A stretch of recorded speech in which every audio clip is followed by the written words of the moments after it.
one of the most destructive myths that's ever been perpetrated in front of the American people when it comes to dieting, which is a calorie is a calorie is a calorie. If you listen to the American Dietetic Association, in fact, if you listen to any major health organization, I know this makes me sound very much to the left of, the mainstream, but you will hear them say that it's all about calories. I believe that to be a completely out-of-date view. It is, and I'm not alone in thinking that way. The great professor of pediatrics, Robert Lustig, whose amazing YouTube video, Sugar, the Bitter Truth, if you haven't seen it, go get it right now, but it's hit 3 million people watching that, where he really takes this stuff apart. And he has no agenda. He has no ties to the pharmaceutical industry, no ties to the food industry, no ties to the supplement industry. So you can pretty much take what he says as gospel. And he explains in crystal clear language why a calorie is not just a calorie, that the calories have impacts on hormones. And hormones is what drives weight, whether it be weight loss or weight gain. It is driven by hormones, particularly one which we talk about in great detail in Unleash Your Thin, which is insulin, which you and I can get back to in a moment. But the point is that it's hormones that drive weight gain and it's hormones that drive weight loss.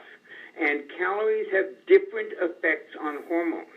So 1,000 calories of sugar has an effect on your hormones that looks like one thing, and 1,000 calories of meat has an effect on your hormones that looks like another thing, and 1,000 calories of fat has an effect on your hormones that looks like a third thing. And by omitting that part of the equation, you're really making a huge mistake. And that's yet the advice that we continue to get from mainstream health organizations.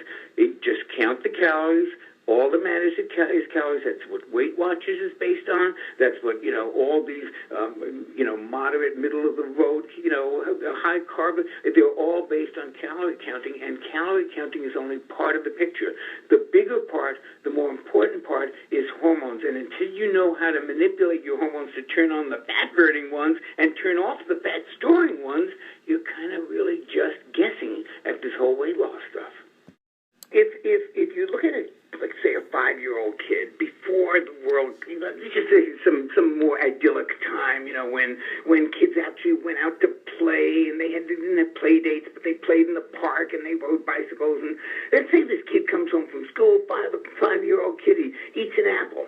And his blood sugar goes up just a little bit because that's what happens when you eat food, goes up just a little bit. So the pancreas looks at that blood sugar and says, blood sugar went up a little. I'm going to squirt just a little bit of an eyedropper of insulin into the bloodstream so it can kind of act as a sugar wrangler. It'll take that sugar and it'll take it to the muscle cells, which is a good thing because they need it because this kid's going to ride his bike and he's going to play some football. And then as insulin delivers that sugar to the muscle cells, gets used up, and the blood sugar drops a little bit, the kid's hungry, comes home, eats dinner, all's well with the world.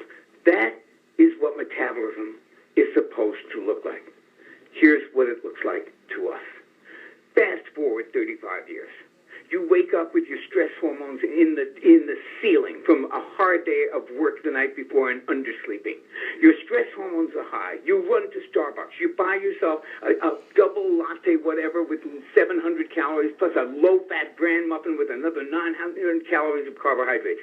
Your blood sugar is on the ceiling. The pancreas is going, emergency, cold blue, it's pumping out insulin. Why? Because high blood sugar is very dangerous. Dangerous for the heart, dangerous for everything you can imagine. It's very disastrous. So insulin is coming to the rescue, guys. It's going to get that sugar. It's going to take it out of the bloodstream. It's going to wrangle it into the muscle cells. Don't you worry. We're going to get the blood sugar down, except it starts shoveling it into the muscle cells. And the muscle cells say, dude, we don't need this stuff. What are you bringing it here for? This guy's just going to sit at the computer all day, and when he gets home, he's going to play with the clicker. We don't need any energy. Take that stuff somewhere else. Now insulin doesn't know what to do, so it takes it to the fat cells. The fat cells say, come on in. And they start to fill up. And now you have abdominal obesity. And now you have inflammation. And now you have a whole hormonal universe designed to holding on to that weight and not releasing what's in the fat cells. And worse, if this situation continues as it usually does, you continue to have high blood sugar and high insulin levels. At some point, the fat cells are saying, hey, slow down here, we don't need any more. And that blood sugar's got nowhere to go. And now you're looking at diabetes, heart disease, metabolic syndrome, and a whole bunch of stuff you really don't want to have. And it all really comes down to elevated blood sugar and elevated insulin.